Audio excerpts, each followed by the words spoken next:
Hi, welcome to hassle logs. ಇವತ್ತು ನಾನು left over ಚಪಾತಿಯಿಂದ ಒಂದು ಟೇಸ್ಟಿಯಾದ ಒಳ್ಳೆ ರೆಸಿಪಿ ತೋರಿಸ್ತೀನಿ ನೋಡಿ. ಚಪಾತಿ ಬಿಸಿ ಇರುವಾಗಲೇ ಚೆನ್ನಾಗಿರುತ್ತೆ. ನೆಕ್ಸ್ಟ್ ಡೇ ಅಂದರೆ ಅದು ಟೇಸ್ಟಿಯಾಗೇ ಇರೋದಿಲ್ಲ. ಯಾವ ಭಾಜಿ ಜೊತೆ ತಿಂದರೂ, ಯಾವ ನಾನ್ ವೆಜ್ ಜೊತೆ ತಿಂದರೂ ಅದು ಟೇಸ್ಟೇ ಅನಿಸೋದಿಲ್ಲ. ಹಾಗೆ ಇದ್ಬಿಡುತ್ತೆ, ಅದು ಯಾರೂ ಮುಟ್ಟೋದಿಲ್ಲ. ಇದರಿಂದ ಒಳ್ಳೆ ರೆಸಿಪಿ ತೋರಿಸ್ತೀನಿ ನೋಡಿ. ಭಾಳ ರುಚಿಯಾಗಿರುತ್ತೆ. ಬಾಣಲೆ ಇಟ್ಕೊಂಡು ಎಣ್ಣೆ ಬಿಸಿ ಮಾಡ್ಕೊಂಡಿದ್ದೀನಿ. ಇದಕ್ಕೆ ಒಗ್ಗರಣೆ ಹಾಕೋದಕ್ಕೆ ಇದಕ್ಕೆ ಕಡಲೆಬೇಳೆ, ಸಾಸಿವೆ, ಜೀರಿಗೆ ಹಾಕ್ತಾಯಿದ್ದೀನಿ. ಮತ್ತು ಈರುಳ್ಳಿ, ಹಸಿಮೆಣಸಿನ್ಕಾಯಿ, ಕರಿವೇಪಾಕು, ಕೊತ್ತಂಬರಿ ನೋಡಿ. ಇವಾಗ ಈರುಳ್ಳಿ ಹಾಕ್ಕೊಳ್ತಾ ಇದ್ದೀನಿ. ಅದಕ್ಕೆ ನೀವು ಕೂಡ ಟ್ರೈ ಮಾಡಿ ನೋಡಿ, ನಿಮಗೂ ಚೆನ್ನಾಗಿ ಅನ್ನಿಸುತ್ತೆ. ಅಂದರೆ ಬಿಸಿ ಚಪಾತಿಯಲ್ಲೂ ಕೂಡ ಈ ಥರ ಮಾಡ್ಕೋಬೋದು. ಒಮ್ಮೊಮ್ಮೆ ಏನಾದರೂ ಬಾಜಿ ಮಾಡೋಕ್ಕೆ ಟೈಮ್ ಇರೋದಿಲ್ಲ, ತರಕಾರಿ ತರೋದಕ್ಕೆ ಟೈಮ್ ಇರೋದಿಲ್ಲ, ಮನೆಯಲ್ಲಿ ಏನೂ ಇರೋದಿಲ್ಲ. ಆ ಟೈಮಲ್ಲೂ ರೈಸ್ ತಿಂದು ತಿಂದು ಬೇಜಾರಾಗಿದೆ ಅಂದರೆ ಕೂಡ ಚಪಾತಿ ಮಾಡಿಕೊಂಡು ಈ ಥರ ಮಾಡ್ಕೊಂಡು ತಿನ್ಬೋದು ನೋಡಿ. ಮೆಣಸಿನ್ಕಾಯಿ ಸೀಳಿ ಹಾಕ್ತಾಯಿದ್ದೀನಿ. ಇದರಲ್ಲಿ ಸ್ವಲ್ಪ ಅರಿಶಿನ ಹಾಕ್ಕೊಳ್ಳಿ.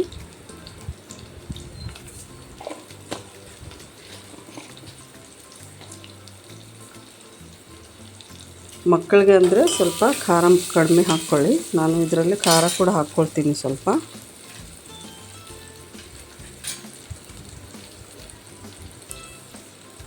ಸ್ವಲ್ಪ ಶುಂಠಿ ಬೆಳ್ಳುಳ್ಳಿ ಪೇಸ್ಟ್ ಹಾಕ್ತಾಯಿದ್ದೀನಿ. ಇದಕ್ಕೆ ಒಂದು ಟೊಮೆಟೊ ಬೇಕು.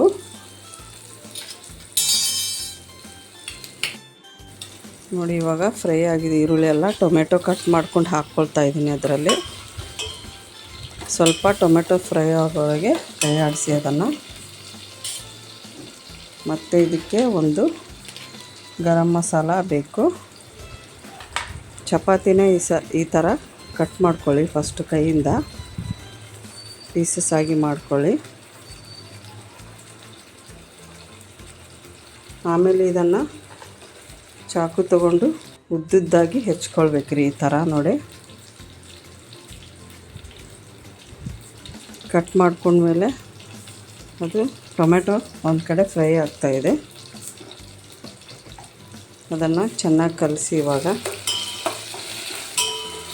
ನಿಮಗೂ ನಾನು ಹೇಳಿದ ರೆಸಿಪಿ ಲೈಕ್ ಆದರೆ ನನ್ನ ಚಾನಲ್ ಸಬ್ಸ್ಕ್ರೈಬ್ ಮಾಡಿ, ಲೈಕ್ ಮಾಡಿ, ನಿಮ್ಮ ಫ್ರೆಂಡ್ಸ್ ಜೊತೆ ಶೇರ್ ಮಾಡಿ, ಕಮೆಂಟ್ ಕೂಡ ಮಾಡಿ ನೀವು ಮಾಡಿದ ಮೇಲೆ ಹೆಂಗೆ ಅನ್ನಿಸ್ತು ಅಂತ ನೋಡಿ. ಸ್ವಲ್ಪ ಚಿಲ್ಲಿ ಪೌಡರ್ ಹಾಕ್ಕೊಳ್ತಾ ಇದ್ದೀನಿ. ಉಪ್ಪು ಸ್ವಲ್ಪನೇ ಹಾಕ್ಕೊಳ್ಳಿ, ಏಕೆಂದರೆ ಚಪಾತಿಯಲ್ಲಿ ಉಪ್ಪು ಇರುತ್ತೆ. ಗರಂ ಮಸಾಲದಲ್ಲಿ ಕೂಡ ಸ್ವಲ್ಪ ಉಪ್ಪು ಇರುತ್ತೆ.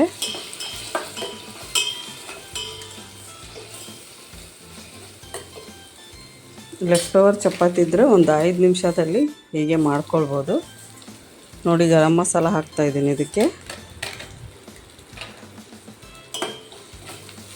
ಹಾಕಿ ಚೆನ್ನಾಗಿ ಕಲಸಿ. ಇದನ್ನು ಆಯಿಲ್ ಕೂಡ ಹೆಚ್ಚಿಗೇನು ಬೇಕಾಗಿಲ್ಲ, ಯಾಕಂದರೆ ನಾವು ಚಪಾತಿಯಲ್ಲೂ ಕೂಡ ಆಯಿಲ್ ಹಾಕಿ ಮಾಡಿರ್ತೀವಲ್ಲ.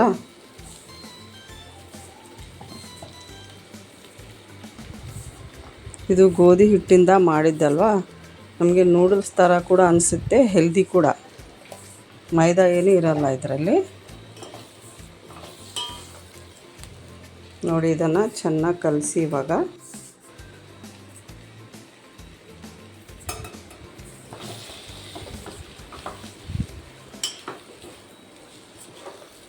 ಇದನ್ನು ಲಾಸ್ಟಲ್ಲಿ ಲೆಮನ್ ಜೊತೆ ಸರ್ವ್ ಮಾಡ್ಕೊಳ್ಬೋದು.